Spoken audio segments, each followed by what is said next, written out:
d'une manière ou d'une autre, a mal rempli peut-être les PV et consorts et qui annulait des voix malheureusement et qui constituait des difficultés. On n'a pas eu ce problème. Jusque-là, c'est vrai, la Cour constitutionnelle n'a pas encore dit combien de voix sont annulées par-ci, par-là à cause donc de ces comportements de ces agents électoraux. Il faut aussi dire et féliciter que pendant les campagnes, on a eu une campagne élégante de la plupart des états-majors. Cette fois-ci, je l'ai dit une fois ici, c'est cette fois-ci qu'on a eu des vagues bleues, rouges, oranges, je dirais jaunes et consorts, qui ont fait une très bonne démonstration pendant les élections. Il n'y a pas eu de heurts, il n'y a pas eu des affrontements, il n'y a pas eu de violences. C'est vrai, on a parfois entendu disons, quelques phrases, mais c'est de bonne guerre parce que ça s'attaquait, ça se moquait un peu d'une manière ou d'une autre, mais c'est aussi pour provoquer l'autre qui affûtait aussi son arme d'une manière ou d'une autre. Le Bénin a fait une très bonne démonstration en période électorale, notamment en campagne électorale, pour montrer que nous allions vers la conquête du pouvoir, non pas pour être des adversaires, mais pour des concurrents potentiels, des gens qui recherchaient le pouvoir. Ce qui s'est concrétisé, parce que là où on attendait, là où il y avait plus d'inquiétude aussi, pour dire il y a telle menace qui pesait sur, n'est-ce pas, la réalisation des résultats autour de cette élection, il y avait plus de peur que de mal. En réalité, regardez, même comme il a dit tout à l'heure, là où le troisième tour devait être assez critique, où on devait shifter le deuxième vers le troisième vers le deuxième, c'était qu'il y avait plus de peur que de mal. L'organe a pu jouer son rôle. La Sénat et la Cour constitutionnelle ont délibéré, il y avait un ouf de soulagement. Ce qui, davantage, permettait aux gens de rebeloter pour aller vers ça. Je dois aussi dire que le comportement de ceux qui sont au pouvoir actuellement a contribué à quelque chose. C'est vrai de temps en temps, on pensait qu'ils vont créer quelque chose. Ils vont créer un événement. On pensait partout que c'est possible que le chef de l'État aussi crée un événement. On se disait, ce monsieur, il n'a pas fini. Mais on passait chaque fois à côté du difficile, des complications. Et on abordait, on voyait qu'on allait lentement et sûrement. Et le peuple, une fois encore, a montré par l'apaisement, par le caractère, je dirais, de paix qu'il y a eu, que nous avons pu obtenir un scrutin de transparence. C'est vrai qu'il y a eu des informations qui ne sont pas venues, de possibilités de fraude, de tricherie par-ci, par-là. Mais je peux aussi dire que sur 13 600 et quelques postes où on a pu obtenir quelque chose, si on a seulement 13 postes de vote, environ 13 postes sur 13 600 et quelques, où on a envisagé qu'il y ait eu des bourrages d'urnes, ce qui, lorsqu'on est remonté au niveau de l'information, on n'a pas eu un feedback qui puisse confirmer ça. Je crois que c'est assez négligeable pour compromettre la nature et la qualité de la transparence de ces élections. Je pense que c'est une leçon importante, limiter les fraudes. C'est pour ça que le dispositif qu'on a mis en place devrait décourager la fraude à jamais. Et le code en lui-même, c'est un instrument important qui a limité les fraudes et les situations de risque par lesquelles nous sommes passés, parce qu'en réalité, pour le comptage des voix, pour les PV qui doivent venir, pour les acheminements des urnes, c'est autant de circuits où la fraude transite et crée des difficultés, des perturbations sur les résultats. Nous avons aussi compris que le Code, dans ses articles, ont montré qu'il faut verrouiller les systèmes de fraude, ce qui effectivement a été un très bon résultat. Cependant, le Code en lui-même comporte un certain nombre d'insuffisances. Lorsque nous remontons par exemple à la pré-campagne, il n'y a pas de pré-campagne. On devrait cesser de distribuer des dons, des libéralités 6 mois avant, mais on est resté dedans. Il faut qu'on révise cette partie du code pour que les gens soient libres, parce que c'est des choses qui sont naturellement prévisibles, mais que le code s'emploie à interdire sans prévoir des issues de secours. Et donc, les gens sont rentrés dedans. Et c'est pour ça que, Julien, je dois comprendre qu'il n'y a pas eu visiblement, des punitions, où il n'y a pas eu véritablement des décisions qui aient puni ces comportements, parce que les gens se voyaient au fait disons, des situations où on pourrait dire, mais qu'est-ce qu'on pouvait faire? Et les gens se limitaient un peu, visiblement, à cette insuffisance du code-là. Alors, ce code qui a vraiment verrouillé les circuits de fraude, ce code a montré aussi ses insuffisances. Absolument. Alors, vous avez parlé de la campagne électorale, de la convivialité. Au second tour, nous avons constaté que le ton est monté et que on a vu même des billets de banque distribués à la barbe, au nez, à la barbe de tout le monde, ce qui se faisait en cachette. Voilà des choses en violation du code électoral. Absolument. Alors, comment, du côté de la société civile, comment la chose a été perçue? C'était une situation pour laquelle nous sommes montés au créneau pour dénoncer et attirer l'attention donc de l'opinion publique sur ce comportement de part et d'autre. Parce qu'on a eu des échos de part et d'autre. Mais la flagrance de cette distribution devant la présidence, par exemple, devant les domiciles des candidats, c'était pas du tout supportable. Parce qu'on craignait, on vivait, mais on voyait encore que le pouvoir de l'argent devait contribuer à élire un chef d'État dans notre pays. Ce n'était pas du tout bien. Et si on n'a pas l'argent dans ce pays, on ne peut pas aller aux élections. Si on n'a pas l'argent, on ne peut pas se faire élire. On ne peut pas chercher à influencer l'électorat avec l'argent. Pourquoi alors donnons-nous la place au projet de société? Qu'est-ce que le projet de société doit apporter dans la concrétisation d'un plan d'action qui doit amener les gens à aller au pouvoir? Sur quelle et quelle base doit-on convaincre les Béninois? Est-ce que lorsqu'on distribue de l'argent simplement, est-ce que c'est sur la base de l'argent distribué qu'on va gouverner? Et de ce pas, de quelle manière faisons-nous pour comprendre et faire comprendre aux gens qu'aujourd'hui, la démocratie, c'est autre chose que le pouvoir de l'argent, les libéralités, les dons interdits au niveau de l'article 62-65. Il est important qu'on puisse le dire, nous l'avons dénoncé, nous avons fait faire des constats d'huissier aussi. Malheureusement, c'est des éléments qui n'influencent pas la Cour constitutionnelle, malheureusement. Mais il faudrait qu'on trouve la manière de l'interdire et de punir. Parce que là, nous ne sommes pas fiers de ce qui s'est passé dans un cas comme dans l'autre. Et cela dénature notre démocratie, sincèrement. Alors, Julien Oussou, le ton est monté, je le disais tantôt, lors du second tour du scrutin. Des propos très peu orthodoxes ont été libérés durant la campagne d'entre deux tours. Le système d'alerte que le WANEP Bénin a mis en place, comment est-ce que cela a fonctionné durant cette période? Merci pour la question. Alors, disons que l'expérience de WANEP en termes d'alerte et de dispositif d'alerte se retrouve intégralement dans le dispositif de la plateforme électorale. Vous voyez, à travers la plateforme électorale, nous avons été suffisamment secoués par, disons, l'activisme dans le sens négatif des réseaux sociaux, à diffuser de la fausse information, à diffuser vraiment des montages tirés de n'importe où, au point où, et là, je me dis, il faut féliciter et remercier nos partenaires de l'Association des blogueurs du Bénin, qui ont fait un travail formidable en aidant à traquer et en aidant à détruire, à déconstruire ces rumeurs qui ont circulé.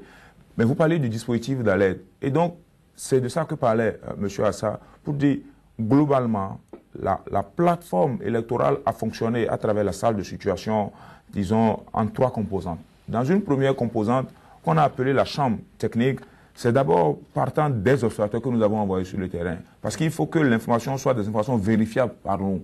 Et donc, de ce point de vue, nous avons déployé au second tour. Au premier tour, c'était 3050 observateurs, mais au second tour, 3350 observateurs, qui étaient arrivés, comme le disait M. Assa, au plateau technique installé en ligne ou accessible à tout citoyen qui voulait y accéder par le lien www.vote229.org. Et donc, ils envoyaient directement des SMS sur la base d'une grille d'observation qui était dans leur main, une grille de près de 42 questions auxquelles ils répondaient. Et donc, ces informations tombaient de façon instantanée sur le plateau technique. Au soir du scrutin, nous avons atteint la barre de 12 000 rapports SMS envoyés par les observateurs. Et ces données sont contrôlées du point de vue qualité par les agents techniques qui sont dans la chambre technique pour voir est-ce que c'est vérifié, est-ce que c'est vrai, est-ce que ça s'est passé, quelle était la procédure, comment ça s'est passé sur le terrain. Et cela permettait à une deuxième chambre, qui est la chambre d'analyse, d'observer les tendances de tout ça, de nous proposer des documents de presse, donc des déclarations qui ont été livrés le jour du scrutin à 11 h, à 18 h et le lendemain. Et donc, eux, ils tiraient de l'information, de tout ce qui était, disons, information envoyée du terrain, données envoyées du terrain, pour proposer ces analyses. Et c'était formidable parce que, déjà, pour analyser, ils étaient aussi obligés d'appeler pour confirmer des informations, d'appeler pour rassembler les informations. Et en leur sein, c'était des profils intéressants. Politologues, statisticiens, juristes, sociologues, pour faire ce travail. Religieux. Et la dernière chambre, c'était la chambre, disons, de réponse. Cette chambre qui était en parfaite collaboration avec la Sénat, à travers notre point focal à la Sénat, la vice-présidente, pour régulièrement rebondir sur les alertes, voir comment on peut déjà, en tant qu'organisation de la société, en tant que plateforme, contribuer à corriger les dysfonctionnements, contribuer à faire cesser les irrégularités et aussi contribuer à informer la Sénat. Donc la lettre, de ce point de vue, est envoyée à la Sénat pour espérer que la Sénat apporte des solutions. Et c'était formidable parce que la Sénat a contribué, a collaboré et s'est rendu disponible pour répondre. Donc nous avons envoyé les alertes beaucoup plus à la Sénat. Nous avons contribué à des réponses qui étaient de notre niveau en tant qu'OSC sur le terrain, mais c'est la Sénat qui a joué le grand rôle en recevant les alertes, en faisant foi à ces alertes, en les contrôlant et puis en apportant la solution sur le terrain. Et ça, nous l'avons apprécié. Nous avons vu qu'au fil de la journée, le processus est allé en baissant de tension et en contenant la foule. Et nous avons été tous surpris de ne remarquer aujourd'hui que les événements essentiels et positifs que nous avons pu noter tout au long de ce processus. Alors, cette salle de situation électorale, je l'ai visitée à l'hôtel Benin Marina Hotel, c'était un véritable QG qui a mis à contribution les technologies de l'information et de la communication. D'où est-ce qu'est partie l'idée? Parce que c'est une première au Bénin. Oui, je crois que Julien peut bien apporter... Alors, Julien Oussou, parlez-nous. Dans l'accent, je m'emploierai simplement à remercier les partenaires techniques et financiers de l'initiative for West Africa, qui a été l'initiateur de ce processus avec la poursuite de l'Union européenne, le programme des Nations Unies pour le développement et la coopération suisse et les autres partenaires qui ont donné le temps. Mais il faut aller à l'origine avec, comme on appelle, OSIWA, et qui a appuyé WANEP dans ce processus. Alors, ça dit que pour parler de l'initiative, il faut qu'on remonte à 2011. Vous voyez, en 2011, au Bénin, nous avions, dans le cadre de Force Élection, organisé quelque chose de similaire qu'on avait appelé village électoral. Mais c'était beaucoup plus observé, rapporté. Il n'y avait pas le volet action. Et c'était avec l'appui financier de l'USAID en son temps, à travers un projet Matador. Et après 2011, le Sénégal devait organiser en 2012 des élections et les Sénégalais sont venus en mission d'échange d'expérience au Bénin.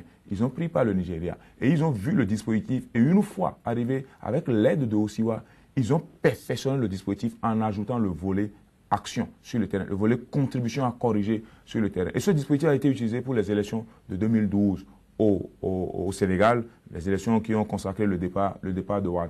Et depuis ce temps, OSIWA vraiment a continué par améliorer le dispositif et l'a utilisé au Mali, au Burkina Faso et même en dehors de l'Afrique de l'Ouest.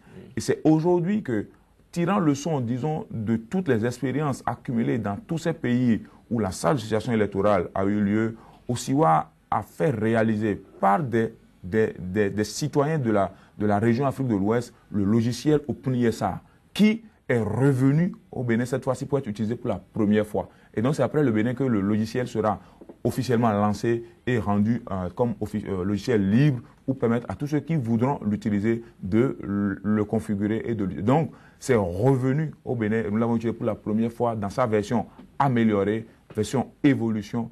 Et donc, voilà comment l'idée est partie déjà d'ici, mais est revenue de façon très améliorée.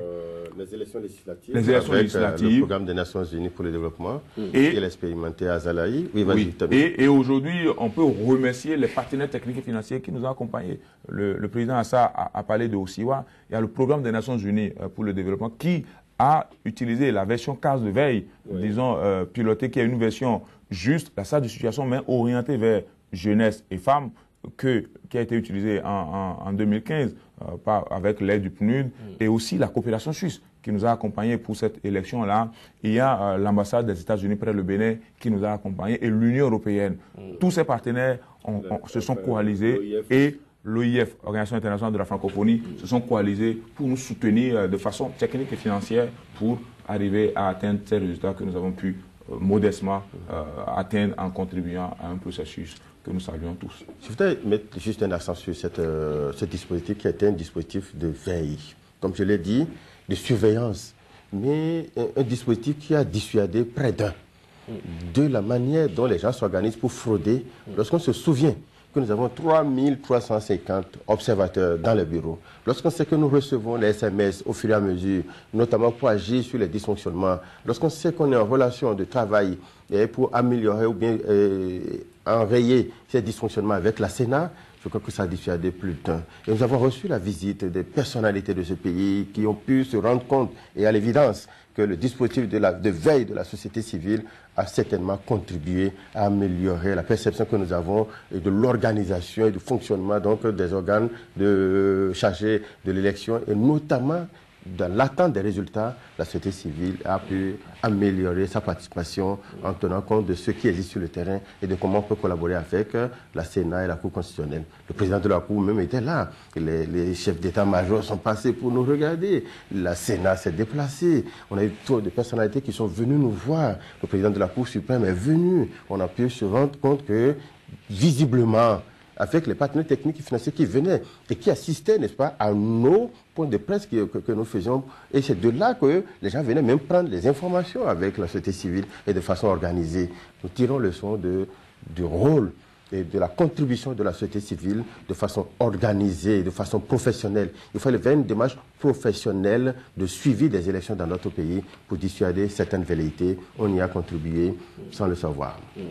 Alors, au-delà des technologies de l'information, de la communication mise en place et mise à contribution pour quand même améliorer l'observation du scrutin électoral, c'est que l'observation, on est sorti du cadre de l'observation classique. Effectivement. Et ce qui s'est ajouté, c'est l'action sur le terrain. Au-delà d'observer et de rapporter, qui était l'observation classique, c'est que l'action s'est ajoutée, ce qui a automatiquement corrigé beaucoup de choses sur le terrain, Julien Oussou. Oui, j'ai envie de vous restituer un appel que j'ai reçu d'un observateur qui dit ceci. Il dit, j'ai envoyé un SMS pour dire il y a tentative que les gens s'apprêtent à distribuer de l'argent. Il dit 5 minutes après, j'ai reçu un appel téléphonique d'un général, le général Mathieu, qui me demande, confirme-moi ce que tu as envoyé. Et il dit 10 minutes après, les forces de sécurité étaient déjà dans les environs. Et que pour lui, c'était extraordinaire. Et donc, c'est ça le volet action. Pour ne pas, disons, juste rapporter et après coup, venez dire, nous avons constaté ceci, ceci, ceci. L'objectif ici, c'est d'améliorer la qualité du processus et de faire en sorte qu'il y ait de l'information autour du processus et que les acteurs puissent en avoir foi dans le processus. Et donc, ça a été... Oui. Pareil à Wessé, où on distribuait de l'argent, il y avait certaines personnes qui ont mobilisé. Et ce qui était curieux pour celui qui avait envoyé les SMS, c'était qu'il disait que c'était des observateurs de la Sénat et des observateurs de la Cour constitutionnelle qu'une certaine classe politique a embrigadé dans un bar-restaurant.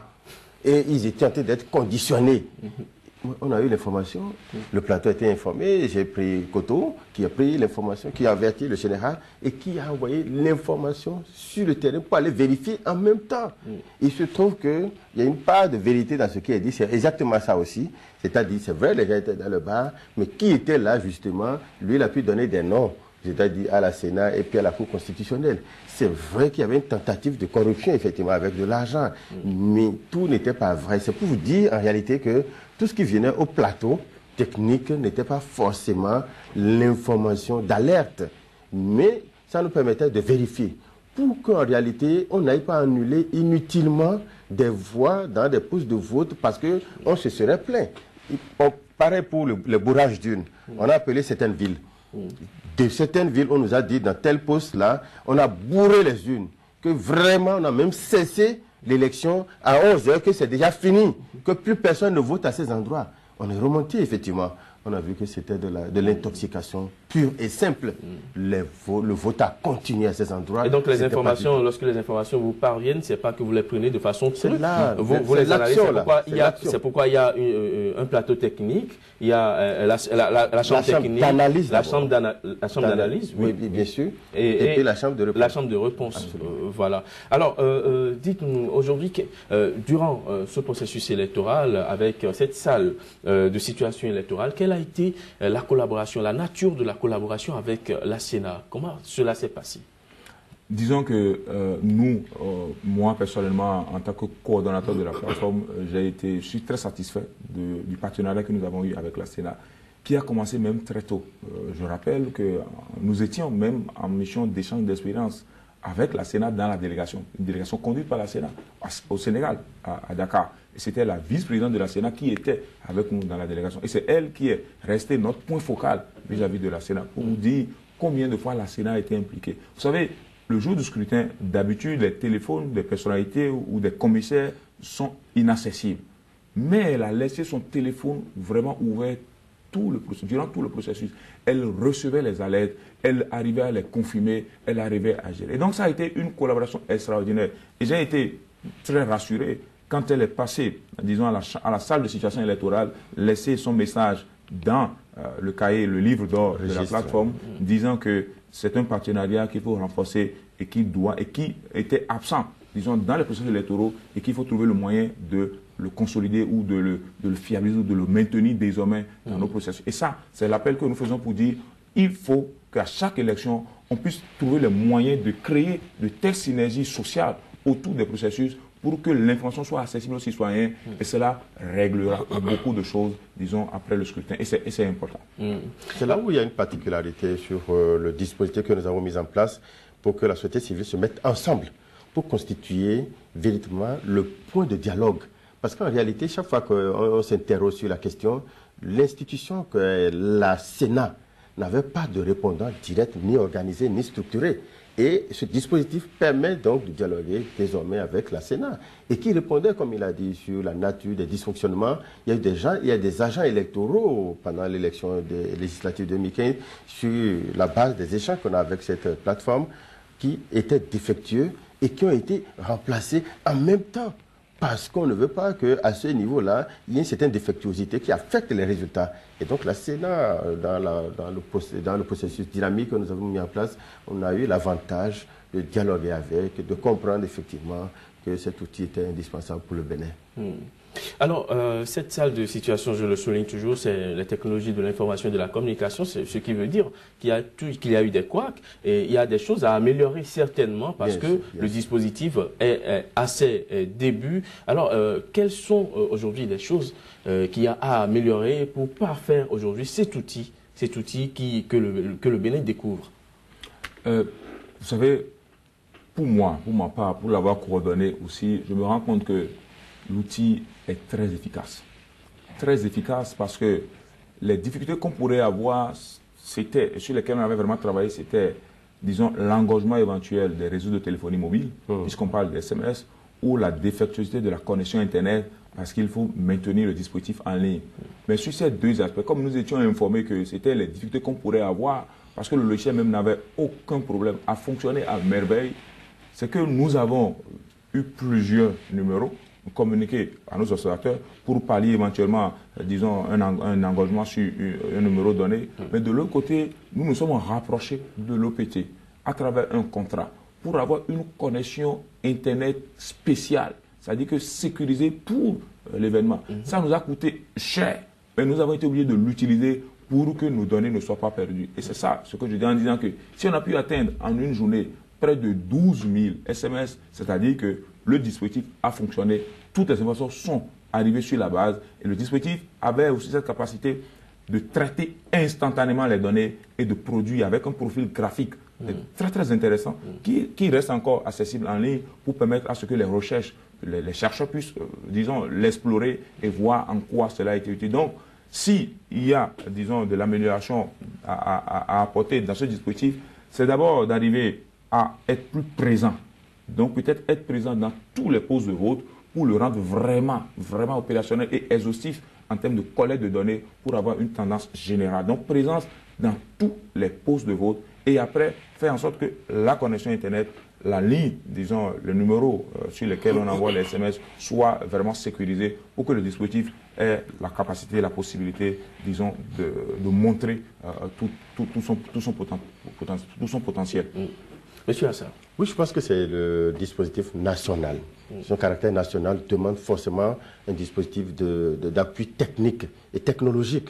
Donc il a répondu à ces aspects, mais il faut aller au niveau humain pour le personnel à utiliser. Je crois que quand il parle des blogueurs, quand il parle des techniciens, quand il parle de tous ces volontaires qui sont venus, il faut qu'on ait davantage de volontaires pour pouvoir le faire. Si on a eu 3350 seulement observateurs, parce que simplement c'est des coûts qu'il faut préparer, c'est un suivi financier qu'il faut avoir à portée de main.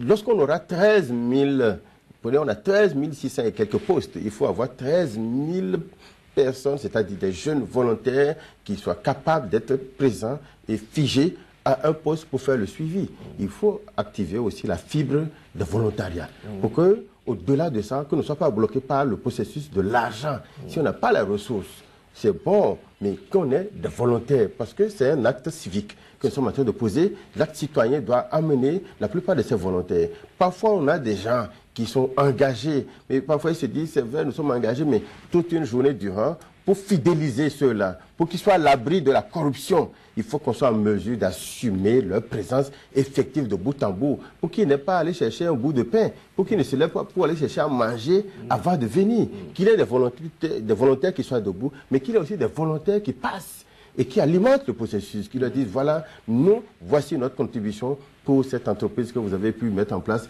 et qui fait du bien à tout le Bénin, vous voyez un peu. Et donc, on a besoin du capital humain. On a besoin du capital humain, on a besoin que les gens s'investissent à fond dans ce processus parce que ce n'est que 2 jours. Et cette fois-ci, on les a engagés sur 3 jours avant, pendant le scrutin et après le scrutin parce que les informations qui circulent aussi après le scrutin permettent de faire des recoupements, permettent parfois, n'est-ce pas, d'arrêter des situations et des crises. Rappelez-vous, au lendemain des élections législatives ici, ce qui s'est passé à Djougou. Nous, on a pris bagage dès le lendemain du jour du scrutin, mais c'est le lendemain du scrutin que d'autres informations, des attaques, effectivement, des échanges qui ne permettaient pas d'assurer une certaine sécurité des gens. Les gens commençaient pas à s'attaquer. On a besoin de renseigner notre base de tout ce qui suit, des comportements des uns et des autres, d'une manière ou d'une autre, pour pouvoir montrer effectivement que la veille, c'est avant, c'est pendant et après le scrutin pour que nous puissions aller là-bas. Et d'ailleurs, actuellement, on a certainement plié bagage au niveau de Sheraton, mais nous sommes dans l'après encore, nous sommes dans le suivi et nous sommes en train de prendre des contacts encore à des niveaux donnés pour pouvoir continuer à sécuriser effectivement le vote jusque-là, parce qu'on n'a pas fini. Alors, dans 2 minutes, nous sommes partis. Nous avons désormais un nouveau président qui reste à confirmer par la Cour constitutionnelle au Bénin. Alors, chacun aura 1 minute pour dire ce que la société civile attend de ce nouveau régime qui va s'installer le 6 avril prochain. Monsieur Hassan. Je pense que le nouveau chef d'État, il n'est pas nouveau au Bénin. Et donc, il connaît bien ce Bénin. Et il a dit, au-delà donc des engagements, au-delà de son projet de société, c'est qu'il s'emploie, effectivement, comme il le dit, à satisfaire les Béninois. Il ne peut pas satisfaire tous les Béninois, mais qu'il fasse très, très, très attention encore aux Béninois. Là, une chose que je vais lui demander tout de suite, c'est de commencer par l'impunité. Tous ceux qui sont en train de vider les ministères, tous ceux qui sont en train de sortir le matériel, tous ceux qui pensent que c'est le moment pour eux de ramasser, d'accumuler des choses chez eux, à la maison, ils vont être poursuivis. Qui commence par là? Par punir ceux qui sont en train de vider nos ministères des biens meubles et immeubles et qui sont en train d'enlever des moteurs des véhicules pour les déposer dans leur propre véhicule là. Il faut qu'ils s'attaquent à ceux-là d'abord. Et je pense aussi que, au-delà de ça, tout ce qui a été écrit sur l'ensemble des réformes, nous l'attendons, notamment les réformes du système partisan, les réformes concernant la refondation de la gouvernance dans notre pays. Et nous voulons effectivement, au-delà des mots, un leadership transformationnel et inclusif qui puisse accompagner le processus et savoir compter sur les uns et les autres. Il a promis de travailler avec tout le monde. Il y a tout le monde qui s'offre maintenant pour travailler avec lui. Il n'a qu'à faire attention à tout le monde et savoir effectivement que au-delà de la volonté de travailler avec lui, il a à faire une certaine synthèse de toutes les propositions qui se font pour qu'il puisse travailler effectivement. Je voudrais saluer une fois encore le nouveau chef d'État pour le Bénin et lui souhaiter plein vent, bon vent et beaucoup de courage pour les Béninois que nous sommes et qu'il connaît aussi. Julien Ousso. Le saluer, le nouveau chef d'État qui s'annonce avec, si les retards étaient confirmés, les tendances étaient confirmées, lui souhaiter la bienvenue pour ceci et dire que nous attendons de lui, le minimum que nous attendons de lui, c'est d'arriver à atteindre les résultats contenus dans son projet de société, le minimum. Parce qu'il devra aller au-delà. Parce que le contexte et puis le contact avec les réalités devra l'amener à aller au-delà. Et dire que nous restons engagés derrière ce projet de société et le reste qu'il doit ajouter pour faire le suivi. Et aussi, s'il le faut, le ramener dans ce qu'il a promis et qui lui a permis d'arriver à la tête de l'État. Pour dire que la veille continue et continuera de plus belle avec toutes les organisations qui se sont coalisées au niveau de la plateforme pour arriver à ce que véritablement nous ne soyons pas, après 5 ans, en train de regretter, disons, ce sursaut ou en train de regretter ce choix que le peuple a fait. J'espère qu'on n'aura pas le temps de le regretter. Étaient sur ce plateau de 100% Bénin, Julien Ousso et Gustave Assa, deux acteurs de la plateforme électorale des organisations de la société civile au Bénin. Merci d'être passé sur ce plateau de l'émission 100% en Bénin. Mesdames, Messieurs, ce sera tout pour aujourd'hui. Ravi d'avoir été en votre compagnie et très bonne suite des programmes sur SICA. Merci pour tout.